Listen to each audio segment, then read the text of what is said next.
شهر 4 سنة 2022 وتحديدا في حصة من حصص الكيمياء، كنت أنا وواحد صاحبي وواحد تالت زميلنا كنا قاعدين في الحصة مستنيين المستر. وزميلنا التالت ده كان قاعد يفرد علينا عضلاته، وعارف انت اللي هو قاعد يقول لك انا حليت كام كتاب في المادة الفلانية ومخلص 3 4 ملخصات هنا ومذاكر كذا. عارف انت هو كان من النوع اللي بيقعد يجاوب الأسئلة الفلكية اللي المدرسين بيقعدوا يسألوها في الحصص دي. ووقتها كنت انا وصاحبي ايه ده، عارف انت اللي هو الدنيا كانت ملطشه معانا شويتين كده، ايش درجات وحشه في امتحانات على شويه تراكمات على تجديد لسه ما خلصش، يعني كان ميكس لذيذ زي اللي انت عايشه دلوقتي بالظبط. وتيجي فتره المراجعه النهائيه وتعدي فتره المراجعه النهائيه، تعدي فتره الامتحانات وتيجي وقت ظهور النتيجه، والحمد لله ساعتها ربنا كرمني بطب بشري وكرم صاحبي كليه هندسه اللي هو كان علمي رياضه اصلا. اما زميلنا التالت فاتفاجئنا انا وصاحبي ان هو ما قدرش يدخل الكليه اللي هو كان نفسه فيها، وطبعا ده توفيق ربنا سبحانه وتعالى وكله قدر ومكتوب. انا بكلمك دلوقتي في ناحيه الدنيا ومن ناحيه السعي اللي احنا نقدر نتحكم فيه، وهو الحاجه اللي في ايدينا ده. وهنا بعدها بقى بدات احلل ايه هو الحاجه اللي حصلت من وقت ما كنا قاعدين مع بعض ساعتها في شهر 4 لحد نهايه الامتحانات، ايه هو النظام اللي ممكن انا وصاحبي تبعناه، وايه هو الغلط اللي زميلنا التالت كان ممكن يكون عمله. واكتشفت ان كل السر كان في فتره المراجعه النهائيه، طبعا بعد توفيق ربنا سبحانه وتعالى. فركز معايا عشان اللي جاي معمول علشانك. السلام عليكم ورحمه الله وبركاته، الاخبار عاملين معاك زيد السيد، اهلا وسهلا، حصل لي الشرف. نخش في الموضوع على طول. الحقيقه وانا ببص على الكاميرا دلوقتي شايف قدامي 4 انواع من الطلبه، 4 انواع بالظبط. النوع الاول من الطلبه وهو النوع اللي الحمد لله قدر يخلص مع المخلصين، وقدر الحمد لله يلحق ويظبط الدنيا قبل ما المراجعه تبدا او على المراجعه، ودول بقى اللهم اجعلنا منهم. اما بقى بالنسبه للنوع التاني فده نزل تحت درجه، وده النوع اللي لسه قدامه شويه حاجات في الجديد لسه ما خلصهاش، فهيخلصها بسرعه وبعد كده يرتقي للنوع الاول. اما بقى بالنسبه للنوع الثالث وهو النوع اللي يعني هننزل درجتين بقى من الدرجه الاولى، فمش هيبقى بس وراه جديد عايز يخلصه، لا ده كمان هيبقى وراه تراكمات عايز يخلصها. كلمة تراكمات هنا أنا أعني بيها إنك ما تكونش ذاكرت الحاجة تماما، ما تعرفش عنها أي حاجة. تراكمات يعني الحاجة ما اتفتحتش. بلاش بقى شغل اللي هو ايه، لا لا ده انا لسه حاسس ان انا ناسي كل حاجه بقى وكل حاجه مش فاكرها وابصر ايه. انا عايزك تراكمات، يعني الحاجه ما اتفتحتش، حاجه انت عرفتها وذاكرتها، حاسس ان هي مش تمام ومش احسن حاجه. ما هي دي وظيفه المراجعه النهائيه اصلا دلوقتي، يعني انك تظبط معاك كل حاجه.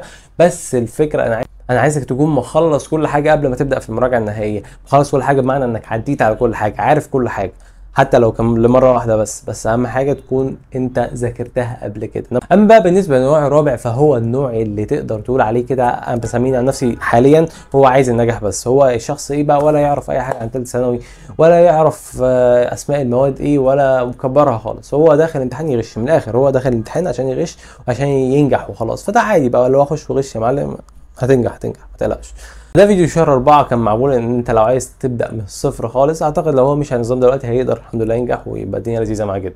واغلبيه الطلبه غالبا ما بتقع في النوع الثالث من الطلبه اللي هو كنت انا فيه انا وصاحبي. اما بقى في طلبه طبعا بتبقى موجوده في النوع الثاني بس، وطلبه ثالثه بتبقى موجوده في النوع الاول زي زميلنا اللي كان في اول الفيديو. خد بالك ايا كان انت كنت من النوع الانهي. انا عايز اقول لك حاجه قبل ما ابدا معاك نظام المراجعه، وهي انك لازم اي حاجه تذاكرها من النهارده من دلوقتي. انت مجرد ما قعدت على المكتب، مجرد ما فتحت الحاجه دي وبتذاكرها، انت اول ما تقفلها هي خلاص اتقفلت، هي خلاص. اللي هو مره واحد صاحبي قال لي الحاجه دي بالنسبه لي ماتت. يعني انا عايزك كل حاجه تذاكرها فعلا كانها ماتت خلاص. اللي هو انا مره واحده انا داخل مستعد ادخل بيها الامتحان دلوقتي. اي حاجه تعملها كده هو ده صدقني السر اللي هيفرق معاك الفتره اللي جايه، وهيخليك تسبق اي حد. هيخليك تسبق اي حد حتى لو كان بادئ من 3 4 سنين، والله مش بس من الاول. عايزك تفتكر انك اكيد كان في مره في حياتك قلت انا عايز اعمل حاجه معينه واصريت على نفسك وجبت اخرك لحد ما عملتها، ايا كانت ايه الحاجه دي. فصدقني والله احنا كلنا كنت مكانك في يوم من الايام، وكنا برضو عندنا نفس الاحاسيس والمشاكل والضغوطات والشكوك اللي عندك، بس كنا متاكدين باذن الله ربنا هيكرمنا. هجيب اخري، يعني هجيب اخري، هوصل للموضوع، يعني هوصل الموضوع. هي دي لازم تكون عقليتك في الفتره دي. انا هوصل، يعني هوصل. الموضوع غباء تناحى بقى، تسميها زي ما تسميها، انت هتوصل، يعني هتوصل مهما يكون درجتك، مهما كان درجتك في الدروس، مهما كان وضعك في المواد، انا ماليش دعوه. انت هتوصل، يعني هتوصل. لازم تكون دي عقليتك. انا هقعد على حاجه هذاكرها واخلصها، ولو عايز اخش الامتحان فيها هخش. هو ده اللي لازم يبقى عندك دلوقتي. صديقي طالب الثانويه اللذيذ، عايزك تفهم وتبرمج عقلك من دلوقتي وفتره المراجعه النهائيه ان فتره المراجعه النهائيه ما هي الا مجهودك انت لوحدك. هنا بقصد ان المدرس ده بيكون وسيله بتبسط لك الطريق وبتبسط لك المعلومه وبتظبط معاك الحل كمان، وبتركز مجهودك في حته معينه اللي هي الحته اللي المدرس متوقع منها بخبرته ان الامتحان ممكن يجي من الاجزاء والنقط دي في المنهج. بناء على ذلك عايزك في فتره المراجعه النهائيه ما تنزلش الا الدروس اللي انت شايف انك محتاج فعلا انك تنزل لها، انك هتسيب المكتب وهتنزل وتروح الدرس. الله اعلم بقى الدرس ده بياخد معاك وقت قد ايه، وتخلص وتقعد بقى مستني المستر يبدا الحصه ومش عارف ايه، وانت عارف ان الوقت بتاع السناتر ده عامل ازاي. فانا عايزك ما تنزلش غير للدروس اللي انت شايف فعلا انك محتاج انك تروح تراجعها مع المستر. اما بخلاف ذلك انا عايزك تقعد وتحل في البيت وتجيب اخرك في الحل. حلول الكتب دلوقتي بقت ماليه الدنيا، وانت عندك دلوقتي ممكن كمان ارشح لك انك تشترك في منصات، بالذات عايزك تشترك في المنصات اللي يكون فيها تفاعل بينك وبين سواء كان المستر او التيم بتاع المستر، بحيث انك الحاجه اللي تقف معاك والله قالوا انا عايز مثلا المساله دي، انا عايز المساله دي تيجي معايا. الحقيقه انا مش عايزك تقطع الدروس بشكل كامل. ليه؟ لانك نفسيا هتتدمر صدقني. يعني انت مش هتقدر تكمل فعلا الشهر او الشهر ونص او الفتره اللي جايه بقى لحد الامتحان قاعد في البيت بس كده ما تخرجش. صدقني هيبقى الموضوع صعب وهيبقى رخم. انا عايزك بس يبقى عندك درس درسين بس بتروحهم ساتر، اما باقي الدروس بتاعتك موجوده في البيت وموجوده على الموبايل او التابلت او اللابتوب بتاعك، وتبدا انت بتتفرج بس في البيت، انت بتلم مع نفسك الحاجات وبتراجع الحاجات اللي انت شايف نفسك فعلا محتاج تراجعها واقع فيها بقى وبتاع. هنا بخاطبك بجديه جدا عشان انت الوحيد اللي تعرف مصلحتك، انت الوحيد اللي عارف ايه الدرس اللي انت بتروحه، عشان انت عارف ان فعلا في استفاده وفي معلومات انا باخدها من المدرس ده، او انت اصلا رايح المجموعه دي عشان كراش فيها. معظم الناس اللي جابت مجموع فعلا في اخر السنه هتلاقيها بتقول لك ان فعلا فتره المراجعه النهائيه دي هي اللي فرقت معاها جدا جدا جدا. هتلاقي ده شخص كان قبل المراجعه النهائيه بيجيب في ماده معينه وليكن الفيزياء مثلا 30 من 50، هتلاقيه بيقول لك انا في اخر المراجعه جبت 50 من 50 في نفس الدرس في نفس كل حاجه. ليه؟ عشان هو فعلا قدر يستغل الفتره دي. وهتلاقي معظم الناس دي بالمناسبه بتقول لك زي ما بقول لك كده بالظبط ان هو ده الصح، هو ده انت الوحيد اللي عارف الوقت ده هتبذله ازاي وهتضيعه في انهي ماده اكتر من الثانيه. مثلا على سبيل المثال كنت عارف انا محتاج ايه لدرجه اني فعلا جيت على نص شهر 5 كنت عارف ان انا جدا في الكيمياء عملت مجهود جبار، حليت امتحانات كتير، حليت مش عارف كتب كتير. انا كنت في الكيمياء فعلا باذل مجهود، يعني اكتر ماده بذلت فيها مجهود في حياتي تقريبا. ساعتها قلت ان انا هاجي في نص شهر 5 كان في باقي فعلا وقت يعني قليل على الامتحان، فقلت لا يا معلم انا وعندي مواد تانية مثلا زي الفيزياء انا حاسس ان انا ضايع فيها جدا، فقلت بس كات كيمياء، اقطع كيمياء يا معلم، خلاص كده كفايه كيمياء قوي، خلينا بقى نخش على المواد اللي انا محتاج فعلا اقعد لها بس دي. والحمد لله جيت في يعني انت متخيل لحد يوم الامتحان انا ما كنتش في الكيمياء اللي هو قعد اكتر من شهر وشويه، فالحمد لله جيت في الاخر وقفلت كيمياء لان انا كنت عارف انا محتاج ايه، وكنت عارف ان ربنا سبحانه وتعالى هيكرمني وعارف ان انا مش بضيع وقت انا. اما تاني حاجه بقى وهي دي اللي لازم تحطها نصب عينيك كده، هي ان الجديد لازم يخلص. الحقيقه ان مش من الحكمه خالص ايا كان كميه الجديد اللي عندك او ايا كان كميه الحاجه اللي عندك والكميه اللي مطلوب منك في يومك انك تيجي تخلص الحاجه الجديده وتبدا تشتغل على التراكمات بعد ما الحاجه الجديده انت فاكرها هي خش خلص هتخلص معاك بسرعه، الحاجه المساعده هتخلص في نص ساعه. ليه؟ لانك لسه فاكر من الدرس. فعايزك اي يوم تيجي فيه من الدروس صدقني تخلص حاجه الدروس او الحاجه الجديده اللي انت واخدها في الفتره دي. انا عارف ان لسه في مدرسين على فكره لحد دلوقتي شغالين جديد. انا واحد مخلص الكيمياء في شهر 5 تقريبا وكنت ملتزم طول الحصص تقريبا بتاعت الكيمياء، فانا عارف ان لسه في لحد دلوقتي مواد لسه بتخلص. انا مش بكلمك من المريخ. صدقني اوعى تغلط غلطه انك تبدا تحط الجديد وتخليه على التراكمات. لا يا معلم، انت اول ما تيجي خلص الجديد اهم حاجه.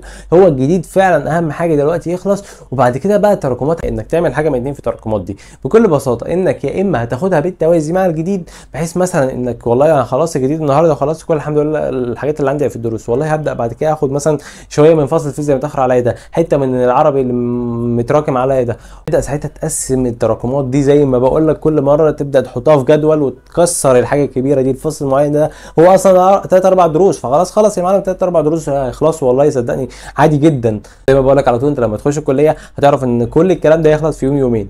او انك بقى لو انت خلصت والله الجديد بقى الحمد لله، فتبدا تخلي يوم يومين 3 4 اسبوع بالكتير يا عم تخلص فيه وتنسب فيه كل التراكمات. والله العظيم في ناس بدات فعلا من شهر معين، من تقريبا من شهر ولا حاجه، وبيكلموني وبيقولوا لي انا خلصت تقريبا كل الحاجات اللي ورايا في شهر ومش باقي لي غير الحاجه الفلانيه دي. وفعلا الناس شغاله وما بتنامش، صدقني انت مش اقل منهم. فاوعى تخلي الجديد يزود لك التراكمات، والجبل اللي ما بيتهدش ده تبدا تاخد البلك الكبير من التراكمات ده تبدا تكسر فيه. انا عندي درس النهارده هوزعه على الدروس على الايام المعينه دي، بحيث ان انا الحمد لله اجي على اول شهر 5 اكون مخلص كل حاجه. انا عايزك كل حاجه تكون مذاكرها على الاقل مره واحده قبل المراجعه النهائيه. ما ينفعش تبدا مراجعه نهائيه وتذاكر الحاجه في المراجعه النهائيه، صدقني مش افضل حاجه، ويعني محتاج توفيق جبار من ربنا انك تخش وتجيب درجه حلوه في الامتحان، صدقني. اخر حاجه بقى عايزك تعرفها هي ان كرم ربنا سبحانه وتعالى كبير جدا وتوفيقه عظيم جدا، وهيكبر بخاطرك والله، صدقني والله يكبر بخاطرك. انت مكانك في يوم من الايام وعارف كل الافكار اللي بتدور في ذهنك، وعايزك تريح دماغك وتعرف انك والله العظيم في اي مكان لو عايز تنجح هتنجح. في اي مكان ربنا يحطك فيه سبحانه وتعالى صدقني اولا هيبقى فيه الخير ليك، وهو ده صدقني ايا كانت الكليه هي والله العظيم اللي فيها الخير ليك. مفيش اي كليه في العالم محتاجه انك تزعل عشان ما دخلتهاش او عشان تشغل بالك اصلا بيها دلوقتي وانت في ثالثه ثانوي. فصدقني كفايه حرق في نفسك ارجوك، والله ما هيحصل حاجه لو ما دخلت اي كليه في الدنيا. وانا عارف ان انا اقصد ايه دلوقتي، اي كليه في الدنيا فيها الحلو قوي فيها الوحش قوي. فصدقني انت اي كليه تقدر تخش فيها صدقني هتقدر تبقى رقم واحد في مجالك ايا كان ايه هو اصلا، لو حتى لو ما كانش ليه علاقه بالكليه على فكره بالمناسبه يعني عادي. بقول لك كده بس عشان تبطل حرق التفكير. زي ما قلت لك عايزك تخلص تراكمات وجديد كله على شهر 5. صدقني بعد شهر 5 بلاش تزنق نفسك الزنقه الوحشه دي. بعد كده بقى تراجع من نص من بدايه شهر 5 لنص شهر 5، تراجع على الفصول بقى، خد فصلين 3 في اليوم في المواد تحل عليهم كتب المراجعه النهائيه. تاني كمان تبدا بقى بعد كده من نص شهر 5 لحد الامتحان انت بتحل شامل بس يا معلم. بتحل في اليوم 10 15 شامل يعني زي ما يجي معاك في الوقت. عايزك تكتسب المهاره بتاعه الوقت السريع في الفتره دي بتاعه حل الشوامل. انت عايز تعرف ايه اهم كتب المراجعه النهائيه اللي لازم تحلها، او هي الاساسيات اصلا اللي تختار عليها كتب المراجعه النهائيه بتاعتك اللي هي تعتبر اهم كتب في السنه. هسيب لك الفيديو اللي انا اتكلمت فيه عن الموضوع ده تحت في الديسكريبشن. ما تنساش تفعل الجرس عشان ما يفوتكش اي حاجه جديده من الحاجات اللي جايه، عشان كمان الفيديوهات ما تراكمش عليك زي ما المذاكره. اشوفك فيديو جديد والسلام عليكم.